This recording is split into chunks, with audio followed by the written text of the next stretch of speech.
एखाद्या कंपनीचं ॲनालिसिस करायला घेतलंय आणि सुरुवात कुठून करावी हेच तुम्हाला समजत नाही, असं तुमच्याबरोबर कधी झालंय का? तुम्ही शेअर मार्केटमध्ये नवीन असाल किंवा अगदी काही वर्षांचा अनुभव जरी असेल तरी असं तुमच्याबरोबर होऊ शकतं. इतकंच नाही तर सुरुवात केल्यानंतर त्या कंपनीचं पुढचं ॲनालिसिस कसं करावं हे देखील नवीन इन्व्हेस्टर्सला लक्षात येत नाही. त्या कंपनीचं बिझनेस मॉडेल कसं आहे हे कसं समजून घेतलं पाहिजे याबाबत सुद्धा आपला गोंधळ उडतो. तुम्हाला कंपनीचं ॲनालिसिस करताना या समस्या येत असतील तर हा व्हिडिओ तुमच्यासाठी अतिशय कामाचा ठरू शकतो. या व्हिडिओमधनं आपण एखाद्या कंपनीचं ॲनालिसिस करताना कोणत्या गोष्टींवर लक्ष दिलं पाहिजे, हे ॲनालिसिस कसं केलं पाहिजे हे आपण टप्प्याटप्प्याने पाहणार आहोत. त्यासाठी तुम्हाला व्हिडिओ पूर्ण बघायला लागेल. त्यापूर्वी जर तुम्ही अजूनही पैसा पाणीला सबस्क्राईब केलं नसेल तर आत्ता लगेच सबस्क्राईब करा. चला तर मग अजिबात वेळ न घालवता आपल्या मूळ मुद्द्याला सुरू करूयात. व्हिडिओ थोडा मोठा असणार आहे त्यामुळं तशा तयारीनं हा व्हिडिओ तुम्ही बघा. सगळ्यात पहिली गोष्ट म्हणजे तुम्हाला कंपनीचं प्रॉडक्ट काय आहे किंवा कंपनी कोणत्या सर्व्हिसेस विकते याची माहिती असणं गरजेचं आहे. कंपनी कोणत्या इंडस्ट्रीमध्ये काम करते हे देखील तुम्हाला माहिती असलं पाहिजे. यासाठी काही बेसिक प्रश्न तुम्ही विचारले पाहिजेत.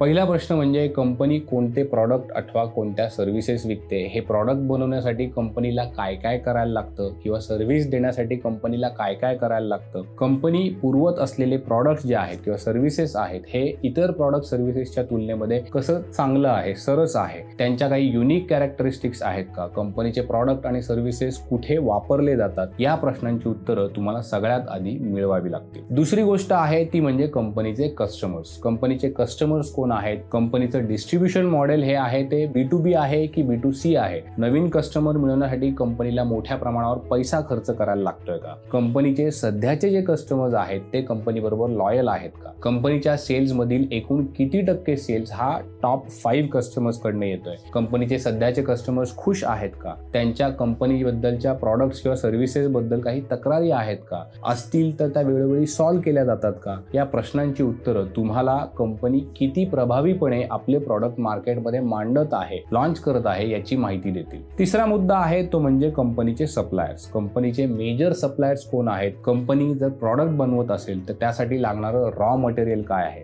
या रॉ मटेरियल पैकी सगळ्यात जास्त महत्त्वाचं रॉ मटेरियल कोणतं आहे. जर या रॉ मटेरियलच्या किमती वाढल्या तर कंपनीचं प्रॉफिट मार्जिन कसं कमी जास्त होईल यातून तुम्हाला कंपनीच्या प्रोडक्शन बद्दल माहिती येईल. पुढचा मुद्दा आहे तो म्हणजे जिओग्राफीज. कोणत्या भौगोलिक प्रदेशांमध्ये कंपनीचा सगळ्यात जास्त व्यवसाय होतो, सगळ्यात जास्त सेल्स केला जातो, सगळ्यात जास्त प्रॉफिट कोणत्या भौगोलिक प्रदेशामधनं येतो. कंपनी आपल्या एकूण प्रॉडक्ट पैकी किती निर्यात करते. या अगोदर वेगवेगळ्या नवीन भौगोलिक प्रदेशांमध्ये कंपनीने आपले प्रॉडक्ट्स विकायचा प्रयत्न केलाय का. केला असेल तर तो यशस्वी झालाय का. येणाऱ्या काळामध्ये कंपनी नवीन भौगोलिक प्रदेशामध्ये आपले प्रॉडक्ट्स विकण्याचा विचार करतेय का. या सगळ्या प्रश्नांची उत्तरं शोधण्याचा तुम्ही विचार केला पाहिजे. कंपनीची मार्केटमधील स्पर्धा हा एक मुद्दा असतो. त्याला कॉम्पिटिशन म्हणतो आपण. कंपनीचे डोमेस्टिक आणि इंटरनॅशनल मार्केटमध्ये मुख्य स्पर्धक कोण आहे. कंपनी आपल्या स्पर्धकांबरोबर प्राइसिंग वॉर्स करते का. कंपनीकडे आपल्या स्पर्धकांच्या तुलनेमध्ये चांगले प्रॉफिट मार्जिन आहे का. आपल्या स्पर्धकांपेक्षा एक पाऊल पुढे राहण्यासाठी कंपनीकडे नक्की कोणती स्ट्रॅटेजी आहे हे सुद्धा तुम्हाला माहिती असलं पाहिजे. आणि शेवटचा मुद्दा आहे तो म्हणजे इंडस्ट्री. कंपनी कोणत्या इंडस्ट्रीमध्ये आहे. ही इंडस्ट्री येणाऱ्या काळामध्ये तेवढीच रिलेव्हंट राहू शकेल का. कंपनी ज्या इंडस्ट्रीमध्ये काम करते ती येणाऱ्या काळामध्ये वाढू शकेल का. याचं उदाहरण म्हणजे आपण AI किंवा EV हे देऊ शकतो. कंपनी ज्या ज्या इंडस्ट्रीमध्ये काम करते ती इंडस्ट्री डोमेस्टिक आणि इंटरनॅशनल मार्केटमध्ये किती वेगाने वाढते आहे. कंपनी काम करत असलेल्या इंडस्ट्रीचे काही स्पेसिफिक रेग्युलेशन्स आहेत का. इंडस्ट्री स्पेसिफिक गव्हर्नमेंट इनिशिएटिव्ह आहेत का. या इंडस्ट्रीला मारक ठरू शकतील अशी काही सरकारी धोरणे आहेत का. या सगळ्या बाबींचा विचार तुम्ही गुंतवणूक करताना केला पाहिजे. ही सगळी झाली कंपनीची बेसिक माहिती. ही माहिती एकदा तुम्ही गोळा केलीत की त्यानंतर थोडंसं कंपनीच्या फायनान्शियल बाबींकडे तुम्ही लक्ष देऊ शकता. त्यासाठी सगळ्यात पहिला मुद्दा म्हणजे कॅपिटल रिक्वायरमेंट हा ठरतो. कॅपिटल रिक्वायरमेंट म्हणजे आपला बिझनेस चालवण्यासाठी कंपनीला किती कॅपिटल लागतं हे तुम्ही चेक केलं पाहिजे. समजा कंपनी कन्स्ट्रक्शन बिझनेसमध्ये असेल तर अर्थातच अशा बिझनेससाठी सुरुवातीलाच मोठं कॅपिटल लागतं. कारण तुम्हाला जमीन विकत घ्यायला लागते, बिल्डिंग्स बांधाव्या लागतात आणि तयार झालेल्या ज्या बिल्डिंग्स आहेत त्या विकण्यासाठी, त्यातली घरं विकण्यासाठी तुम्हाला वेळ देखील लागतो. म्हणजे म्हणजे तुम्हाला जास्तीत जास्त कॅपिटल रिक्वायरमेंट इथे गरजेची आहे. दुसरं उदाहरण आपण सिमेंट कंपन्यांचं घेऊ शकतो. सिमेंट कंपन्या देखील कॅपिटल इंटेन्सिव्ह असतात. सिमेंट कंपन्यांचा टोटल असेट्स आणि टोटल रिटर्न ऑन असेट्सवर जर तुम्ही नजर टाकली तर हा त्यांचा रिटर्न ऑन असेट जो असतो तो तुलनेनं कमी असतो. म्हणजे कंपनी आपलं कॅपिटल जे आहे ते वेगानं रोटेट करू शकत नाही.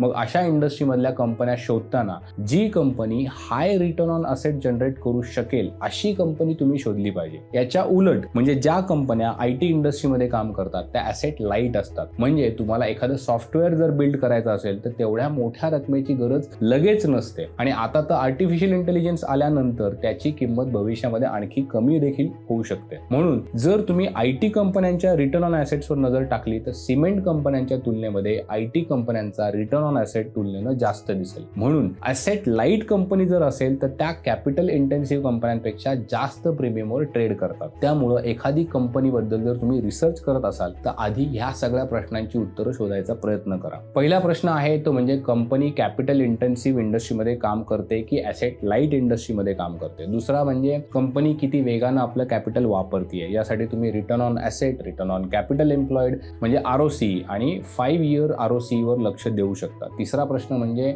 तुम्ही कंपनीला असा विचारला पाहिजे की कंपनी दर वर्षाला म्हणजे रिकरिंग अशी कॅपेक्स करते का, की कंपनी दर 3 ते 5 वर्षाला नवीन कॅपेक्स करते. चौथा प्रश्न कंपनी मोठ्या कॅपेक्स शिवाय आपला बिझनेस स्केल अप करू शकते का, याचा देखील तुम्ही विचार केला पाहिजे. पाचवा प्रश्न एखाद्या कंपनीबद्दल तुम्ही असा विचारला पाहिजे की कंपनीची वर्किंग कॅपिटल रिक्वायरमेंट किती आहे. कंपनीचा जास्तीत जास्त कॅपिटल हा त्यांच्या इन्व्हेंटरीमध्ये ब्लॉक झालाय का, किंवा त्यांना जे पैसे कर्जदारांना परत करायचे त्यामध्ये ब्लॉक झालाय का. याचं एक उदाहरण आपण बघूयात ते म्हणजे ओलेक्ट्रा ग्रीन टेक या कंपनीचं. ओलेक्ट्रा ग्रीन टेक ही कंपनी इलेक्ट्रिक बसेस बनवते. त्यामुळे आपली कपॅसिटी जर वाढवायची झाली तर कंपनीला मोठी इन्व्हेस्टमेंट लागणार आहे. ती केल्याशिवाय त्यांना कपॅसिटी वाढवता येणार नाही. सध्या कंपनी वर्षाला 2500 बसेस बनवते आणि त्यांना जर आपली मॅन्युफॅक्चरिंग कपॅसिटी वाढवायची असेल तर अर्थातच त्यांना कॅपिटल म्हणजे पैशाची गरज लागेल, इन्व्हेस्टमेंटची गरज लागेल. सध्या कंपनीकडे 10,000 ई बसचं ऑर्डर बुक आहे. कुठल्याही कंपनीबद्दल अभ्यास करत असताना आणखी एक महत्त्वाचा मुद्दा म्हणजे कंपनीचा बिझनेस जो आहे तो सायक्लिकल बिझनेस आहे का. तर सायक्लिकल म्हणजे जेव्हा त्या पर्टिक्युलर इंडस्ट्रीचं सायकल येतं त्यावेळेस त्या कंपन्यांचे स्टॉक्स जोरदार रिटर्न देतात. मात्र एकदा इकॉनॉमीचं ते सायकल संपलं किंवा इंडस्ट्रीचं सायकल संपलं की हे स्टॉक वर्षानुवर्ष स्टॅग्नंट राहतात, साईडवेज परफॉर्मन्स देत राहतात. एक उदाहरण जर बघितलं तर आपल्याला हॉस्पिटॅलिटी इंडस्ट्रीचं उदाहरण घेता येईल. या इंडस्ट्रीमध्ये फेस्टिव्ह सीझन मध्ये तुम्हाला मजबूत रेव्हेन्यू ग्रोथ झालेली दिसते. मात्र ऑफ सीझन मध्ये कंपन्यांचे नंबर्स बऱ्यापैकी कमी झालेले देखील तुम्हाला दिसून येतील.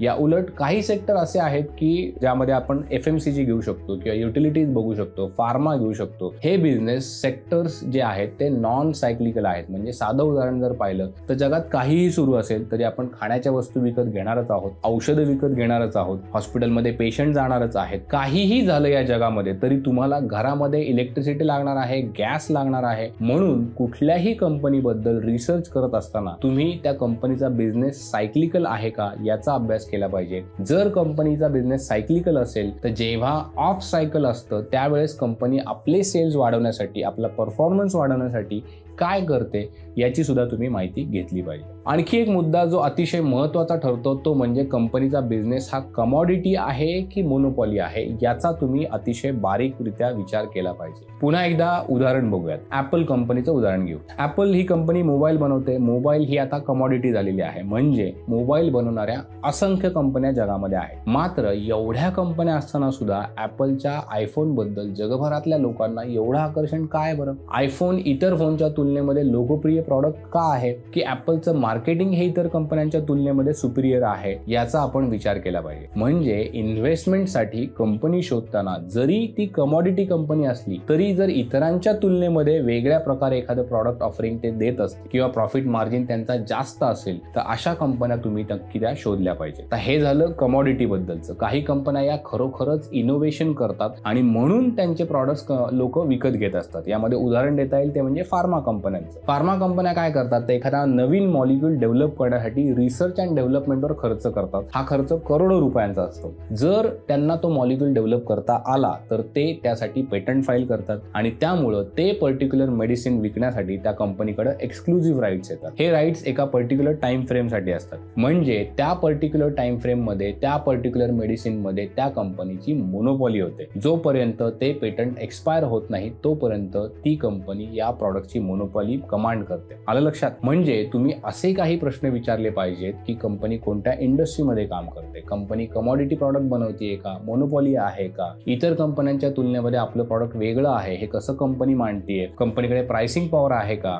कंपनीने आपल्या प्रॉडक्टची किंमत जर वाढवली तरी कंपनीचे कस्टमर कंपनीचे प्रॉडक्ट्स विकत घेत राहतील का, कंपनीचे प्रॉडक्ट बनवण्यासाठीची प्रोसेस जी आहे ती किती कॉम्प्लेक्स आहे, जेवढी ही प्रोसेस जास्त कॉम्प्लेक्स तेवढी इतर कोणत्याही कंपनीला एंट्रीसाठी जास्तीत जास्त बॅरियर्स निर्माण होतात. म्हणजे कॉम्पिटिशन कमी होते. म्हणून हाय मार्जिन असू शकेल आणि म्हणूनच ते एक स्ट्रॉंग असं बिझनेस मॉडेल ठरू शकतं. कंपनीचा मार्केट शेअर किती आहे हे सुद्धा आपण पाहिलं पाहिजे. हा मार्केट शेअर वाढवण्यासाठी, रेव्हेन्यू वाढवण्यासाठी, प्रॉफिट वाढवण्यासाठी कंपनी काय करते, कंपनीचं ऑर्डर बुक किती साईजचं आहे, हे ऑर्डर बुक एक्झिक्यूट करण्यासाठी कंपनीला किती काळ लागू शकेल, कंपनीची ऑर्डर पाईपलाईन किती मोठी आहे, कंपनीकडे नवीन प्रॉडक्ट जे आहेत ते लॉन्च करण्यासाठी काय स्ट्रॅटेजी आहे, नवीन प्रॉडक्ट जर भविष्यामध्ये कंपनी लॉन्च करणार असेल तर ते कोणतं प्रॉडक्ट आहे, आपल्या इंडस्ट्रीमध्ये टेक्नॉलॉजीमुळे होणाऱ्या बदलांना कंपनी कशा प्रकारे रिस्पॉन्ड करते, गेल्या काही वर्षामध्ये कंपनीने किती नवीन प्रॉडक्ट लॉन्च केले आहेत, या सगळ्या गोष्टींचा तुम्ही विचार केला पाहिजे. या गोष्टींचा जर तुम्ही विचार केला तर एखाद्या कंपनीचा अभ्यास करताना तुम्ही नक्कीच त्या कंपनीच्या बिझनेस बद्दल, तिच्या फ्युचर पोटेन्शियल बद्दल जास्तीत जास्त